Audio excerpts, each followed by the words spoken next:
जब मैं विधवा हुई थी तब मुझे लगा था कि मेरी ज़िंदगी यहीं ख़त्म हो गई है। लेकिन मुझे क्या पता था कि मेरी ज़िंदगी में जो आगे होने वाला है वह मुझे अंदर तक हिलाकर रख देगा। मेरा नाम गौरी है और मैं आज भी सोचती हूँ कि जो कुछ मेरे साथ हुआ वह सही था या गलत, यह फैसला मैं आज तक नहीं कर पाई हूँ। मेरी शादी जब हुई तब मेरी उम्र ही सिर्फ 21 साल की थी। यह रिश्ता मेरी मौसी लेकर आई थी। लड़का उनके गाँव का ही था और वह उसके परिवार को अच्छी तरह जानती थी, इसलिए मेरे मम्मी पापा ने बिना ज़्यादा सोचे इस रिश्ते के लिए हाँ कर दी। शादी बहुत अच्छे से हुई और मैं अपने ससुराल आ गई। मेरे पति दो भाइयों में बड़े थे और उनका एक छोटा भाई भी था। मेरी शादी के अगले ही दिन मेरे देवर की शादी भी कर दी गई थी, क्योंकि जिस लड़की से उसकी शादी होनी थी उसके घर में अचानक से परेशानी आ गई थी और उसके पिता की तबीयत बहुत खराब हो गई थी, इसलिए सब कुछ जल्दी जल्दी में हुआ। मेरी देवरानी का नाम राधा था। वह देखने में साधारण थी, जबकि लोग मेरी काफ़ी तारीफ करते थे और शायद यही बात धीरे धीरे उसके दिल में कहीं चुभ गई थी। हालांकि उस समय मैंने इस बात पर ज़्यादा ध्यान नहीं दिया और अपनी नई जिंदगी में व्यस्त हो गई। मेरे पति मुझे बहुत प्यार करते थे, मेरी हर छोटी बड़ी बात का ध्यान रखते थे और मैं भी उनके साथ खुश थी। लेकिन घर में एक चीज़ थी जो मुझे अक्सर परेशान करती थी, वह थी राधा और मेरे देवर के बीच होने वाले झगड़े। उनके कमरे से अक्सर ऊंची आवाज़ें आती थी। पहले तो मुझे लगा यह नई शादी का सामान्य हिस्सा है, लेकिन समय के साथ मुझे महसूस हुआ कि मामला थोड़ा ज़्यादा गंभीर है। एक दिन जब मैं उनके कमरे के पास से गुजर रही थी तब मैंने अपने देवर को मेरा नाम लेते हुए गुस्से में बोलते सुना। ये सुनकर मैं कुछ पल के लिए रुक गई। मुझे समझ नहीं आया कि वह मेरा नाम लेकर क्यों नाराज़ हो रहा है, लेकिन मैंने इस बात को वहीं छोड़ देना ही सही समझा, क्योंकि मेरे पति ने मुझे पहले ही समझाया था कि हमें उनके मामलों में दखल नहीं देना चाहिए। समय बीतता गया और एक दिन अचानक मेरी ज़िंदगी पूरी तरह बदल गई। मेरे पति ऑफिस के लिए घर से निकले थे, लेकिन कुछ ही देर बाद हमें एक खबर मिली जिसने सब कुछ ख़त्म कर दिया। रास्ते में उनका एक्सीडेंट हो गया था और वह अब इस दुनिया में नहीं रहे। यह सुनते ही मेरी दुनिया उजड़ गई। मेरी शादी को अभी 6 महीने ही हुए थे और मैं अकेली रह गई थी। उस दिन के बाद सब कुछ बदल गया। घर में सब मुझे देखकर दुखी हो जाते थे और लोग तरह तरह की बातें करने लगे थे कि अब मेरी ज़िंदगी का क्या होगा। मैंने खुद को संभालने की बहुत कोशिश की, लेकिन अंदर से मैं पूरी तरह टूट चुकी थी। मेरी देवरानी राधा उस समय मेरे पास आई और मुझे समझाने की कोशिश करने लगी, लेकिन उस वक्त मेरे अंदर इतना दर्द था कि मैंने गुस्से में उससे भी बहुत कुछ कह दिया। बाद में मुझे एहसास हुआ कि उसने मेरे लिए गलत नहीं सोचा था। फिर भी वह चुप रही और मेरे साथ खड़ी रही। समय धीरे धीरे आगे बढ़ा और मैंने ससुराल में ही रहने का फैसला किया, क्योंकि मुझे लगा यही मेरे पति का आखिरी निशानी है। एक साल बीत गया, तभी एक दिन घर में एक ऐसा फैसला लिया गया जिसने मुझे फिर से उलझन में डाल दिया। राधा ने खुद ही ये बात रखी कि मुझे उसके पति यानी मेरे देवर के साथ नई शुरुआत करनी चाहिए, ताकि मैं अकेली न रहूं और घर का रिश्ता भी जुड़ा रहे। पहले तो मुझे ये बात बहुत अजीब लगी, लेकिन जब घर के सभी लोगों ने मुझे समझाया और कहा कि ये मेरे भले के लिए है, तो मैंने मजबूरी में हाँ कर दी। मेरी दूसरी शादी बहुत साधारण तरीके से हुई और मैं फिर से उसी घर में एक नए रिश्ते के साथ रहने लगी। शुरू शुरू में सब कुछ सामान्य था, लेकिन धीरे धीरे कुछ बातें मुझे सोचने पर मजबूर करने लगी। राधा हर रात मेरे लिए दूध लेकर आती थी और कहती थी कि अब मुझे अपना ख्याल रखना चाहिए ताकि मेरी सेहत ठीक रहे। मैं भी उस पर भरोसा करके सब कुछ ले लेती थी, क्योंकि वह मेरे साथ बहुत अच्छा व्यवहार कर रही थी और दिन में वह मुझे डॉक्टर के पास भी ले जाती थी ताकि मेरी तबीयत ठीक रहे। शुरुआत में मुझे सच में यही लगता था कि राधा मेरे लिए दिल से अच्छा सोच रही है। वह हर छोटी बड़ी चीज़ का ख्याल रखती थी। सुबह होते ही वह मेरे पास आ जाती और पूछती कि मुझे कैसा लग रहा है। फिर थोड़ा समय निकाल कर मुझे डॉक्टर के पास भी ले जाती थी। डॉक्टर भी हर बार यही कहते कि सब कुछ सामान्य है और अगर मैं इसी तरह अपना ध्यान रखती रही तो जल्द ही मेरे जीवन में खुशियाँ आ सकती हैं। ये सुनकर घर में भी एक अलग ही माहौल बनने लगा था। सब लोग मुझे उम्मीद भरी नज़रों से देखने लगे थे और मैं भी धीरे धीरे अपने पुराने दुख से बाहर आने की कोशिश कर रही थी। लेकिन मेरे मन में एक कोने में हमेशा एक हल्की सी बेचैनी बनी रहती थी, जिसका कारण मैं खुद भी ठीक से नहीं समझ पा रही थी। राधा हर रात मेरे लिए दूध लेकर आती थी और साथ में कुछ खाने के लिए भी देती थी। वह बार बार यही कहती कि मुझे खुद का खास ख्याल रखना होगा, क्योंकि आने वाला समय मेरे लिए बहुत अहम है। पहले तो मैंने इस बात पर ज़्यादा ध्यान नहीं दिया, क्योंकि उसकी बातों में अपनापन नज़र आता था। लेकिन धीरे धीरे मुझे लगने लगा कि यह सब कुछ ज़रूरत से ज़्यादा व्यवस्थित है, जैसे हर चीज़ एक तय तरीके से हो रही हो और मैं वैसे उस धारा के साथ बहती जा रही हूँ। एक दिन जब हम दोनों अस्पताल गए हुए थे तो एक अजीब सी घटना हुई। हमने हमेशा की तरह अपने चेहरे दुपट्टे से ढक रखे थे ताकि भीड़ में पहचान कम हो और हम जल्दी अपना काम निपटा सकें। जब हम डॉक्टर के कमरे में जाने वाले थे तभी वहाँ की एक नर्स मेरे पास आई और बहुत धीरे से मेरे कान में कुछ बात कहकर चली गई। उसकी बात सुनकर मैं कुछ पल के लिए बिल्कुल स्तब्ध रह गई। उसने कहा था कि आज सावधान रहना और किसी भी चीज़ को बिना सोचे समझे मत लेना। मुझे पहले तो लगा कि शायद उसने मुझे किसी और समझ लिया है, लेकिन उसके जाने के बाद मेरे मन में कई तरह के सवाल उठने लगे। मैंने राधा की तरफ देखा, वह बिल्कुल सामान्य थी, जैसे कुछ हुआ ही न हो। उस दिन मैं पूरे समय चुप रही और घर लौटने के बाद भी मैं उसी बात के बारे में सोचती रही।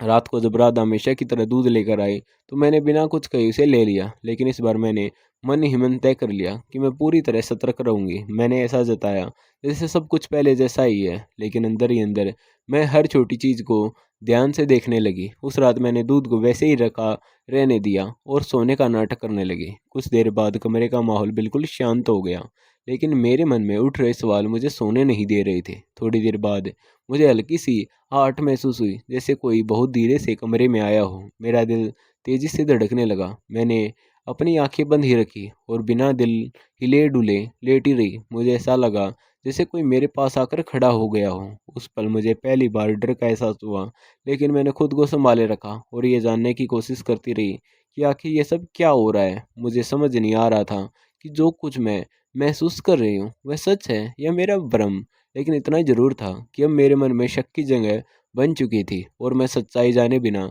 चैन से बैठने वाली नहीं थी। अगले दिन मैंने तय कर लिया कि अब मुझे इस पूरे मामले को समझना होगा, चाहे इसके लिए मुझे किसी से सीधे सवाल ही क्यों ना करने पड़े, क्योंकि अब ये सिर्फ मेरा वहम नहीं रह गया था, बल्कि कुछ ऐसा था जो धीरे धीरे एक बड़े सच की तरफ इशारा कर रहा था।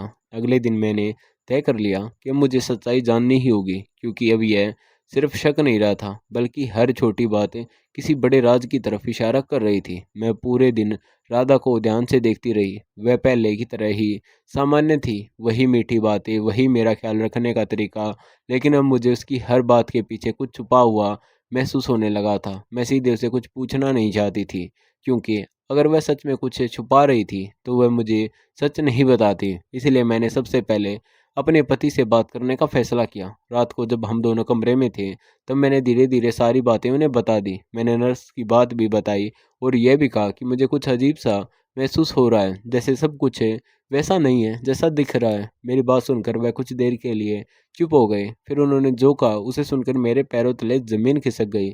उन्होंने कहा कि वह मुझसे एक बात बहुत पहले से छुपा रहे थे। उन्होंने बताया कि जब उनके बड़े भाई की मौत हुई थी तभी से उनके मन में मेरे लिए अलग सा लगाव पैदा हो गया था। वह मुझे अकेला नहीं देख पा रहे थे और वह चाहते थे कि मैं इस घर में सुरक्षित रहूं। उन्होंने यह भी कहा कि राधा इस फैसले से खुश नहीं थी, लेकिन घर के माहौल और हालत को देखते हुए उसने चुप रहना ही बेहतर समझा। यह सुनकर मैं और ज़्यादा उलझ गई, क्योंकि अगर राधा इस रिश्ते से खुश नहीं थी तो फिर वह मेरे साथ इतना अच्छा व्यवहार क्यों कर रही थी और हर समय मेरा ख्याल क्यों रख रही थी। मैंने अपने पति से यह भी कहा कि वह जो पैसे राधा मुझे देती है उसके बारे में उन्होंने कभी कुछ नहीं कहा। इस पर उन्होंने साफ मना कर दिया और कहा कि उन्होंने कभी भी राधा को मेरे लिए अलग से पैसे देने के लिए नहीं कहा। यह सुनकर मेरा शक और गहरा हो गया। अब मुझे यह समझ आ गया था कि कुछ ना कुछ ऐसा ज़रूर है जो मुझसे छुपाया जा रहा है। उसी समय हमने तय किया कि हमें इस बात की सच्चाई तक पहुंचना होगा, लेकिन बहुत संभल कर, ताकि किसी को हमारे शक का पता न चले। अगले ही दिन हम दोनों चुपचाप उसी डॉक्टर के पास पहुंचे जहां राधा मुझे लेकर जाती थी।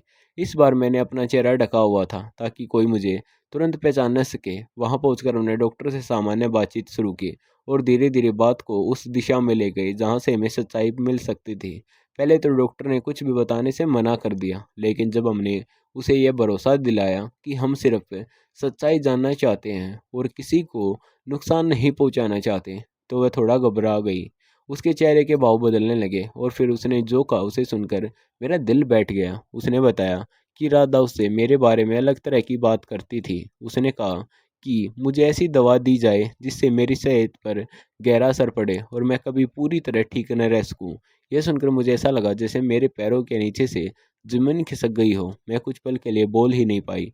मेरे पति भी सुनकर हैरान रह गए थे। अब सारी बातें धीरे धीरे समझ में आने लगी थी। राधा का हर रोज दूध देना, डॉक्टर के पास ले जाना और मेरे पर्स में पैसे रखना, ये सिर्फ दिखावे का हिस्सा था। असल में वह कुछ और ही चाहती थी। शायद उसके दिल में मेरे लिए कोई गहरी नाराजगी या दर्द छुपा हुआ था, जो भी इस तरह सामने आ रहा था। मैं उस समय कुछ भी समझने की हालत में नहीं थी। बस यही सोच रही थी कि जिस इंसान को मैं अपना सबसे बड़ा सहारा मान रही थी, वही मेरे साथ ऐसा क्यों कर रही थी। मेरे पति ने मुझे संभाला और कहा कि वो मैं जल्दबाजी में कोई कदम नहीं उठाने चाहिए। पहले घर जाकर सबको सच्चाई बतानी होगी और फिर आगे का फैसला करना होगा।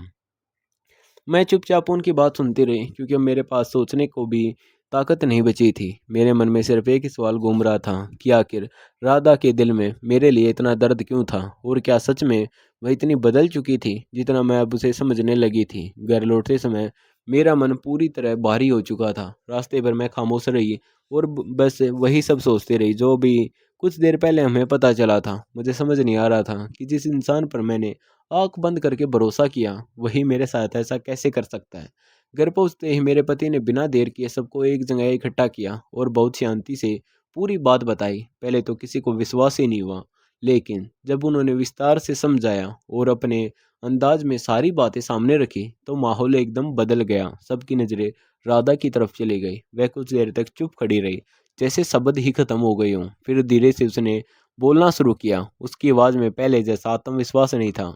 उसने कहा कि उसने जो किया वह सही नहीं था, लेकिन उसके दिल में बहुत समय से दबा हुआ दर्द था, जो अब इस तरह बाहर आ गया। उसने बताया कि शादी के समय से ही उसे हमेशा दूसरों से तुलना का सामना करना पड़ा। हर जगह मेरी तारीफ होती थी और वह खुद को नज़रअंदाज महसूस करती थी। धीरे धीरे ये भावना उसके अंदर गहराती चली गई, और जब हालात ऐसे बने कि मैं फिर से उसी घर में एक नई रिश्ते के साथ आ गई, तो उसके लिए यह सब स्वीकार करना आसान नहीं था। उसने कहा कि वह खुद भी समझ नहीं पाए कि कब उसका मन इस कदर उलझ गया कि उसने गलत रास्ता चुन लिया। उसकी बात सुनकर कमरे में सन्नाटा छा गया। कोई कुछ नहीं बोल रहा था। मेरे सास ससुर ने उसे समझाया कि गलती चाहे कितनी भी बड़ी क्यों ना हो, उसे मान लेना ही पहला कदम होता है, और अब आगे क्या करना है ये सोच समझकर तय करना होगा। मेरे पति भी बहुत शांत थे। उन्होंने सिर्फ इतना कहा कि रिश्ते भरोसे पर टिके होते हैं, और जब वही टूट जाए तो उसे जोड़ना आसान नहीं होता। ये सुनकर राधा की आंखों में आंसू आ गए। उसने मेरी तरफ देखा जैसे कुछ कहना चाहती हो, लेकिन शब्द उसके साथ नहीं दे रहे थे। उस पर मेरे अंदर भी बहुत कुछ चल रहा था। गुस्सा भी था, दर्द भी था, और कहीं न कहीं उसके लिए एक अजीब सी सहानुभूति भी थी, क्योंकि मैं जानती थी कि इंसान तभी गलत रास्ता चुनता है जब उसके अंदर बहुत कुछ टूट चुका होता है। मैंने धीरे से कहा कि जो हुआ उसे बदला नहीं जा सकता, लेकिन हम ये ज़रूर तय कर सकते हैं कि आगे क्या करना है। मेरे इस जवाब से सब थोड़े हैरान हुए, क्योंकि उन्हें शायद मुझसे कुछ और ही उम्मीद थी। मैंने आगे कहा कि मुझे समय चाहिए ताकि मैं सब कुछ समझ सकूं और अपने दिल को शांत कर सकूं। राधा ने सिर झुका लिया और बिना कुछ कहे अपने कमरे में चली गई। कुछ दिनों बाद उसने खुद ही घर छोड़ने का फैसला कर लिया। उसने कहा कि अभी उसके लिए दूर रहना ही सही है, ताकि सबको थोड़ा समय मिल सके। उसके जाने के बाद घर में एक खालीपन सा आ गया था। मैं अक्सर उसके बारे में सोचती थी कि अगर हालात थोड़े अलग होते तो शायद सब कुछ इतना बिगड़ता नहीं। समय के साथ मैंने खुद को संभाल लिया, और अच्छे इलाज और देखभाल से मेरी ज़िंदगी में फिर से खुशियाँ आई, और आज मैं एक प्यारी सी बेटी की माँ हूँ, और उसे देखकर मुझे हर दिन जीने की एक नई वजह मिलती है। लेकिन दिल के किसी कोने में राधा की याद अब भी बाकी है। मैं आज भी यही सोचती हूँ, क्या मैंने सही किया, या मुझे उसे उसी वक्त माफ़ कर देना चाहिए था, या शायद कुछ सवालों के जवाब समय के पास ही होते हैं, और अब हम सिर्फ उनसे ये सीख लेकर आगे बढ़ सकते हैं। यही मेरी कहानी है, जिसे सुनकर आप खुद तय कर सकते हैं कि सही क्या था और गलत क्या था। और आपको हमारी कहानी कैसी लगी, हमें कमेंट करके ज़रूर बताएं। धन्यवाद दोस्तों, और चैनल को सब्सक्राइब करना न भूलें।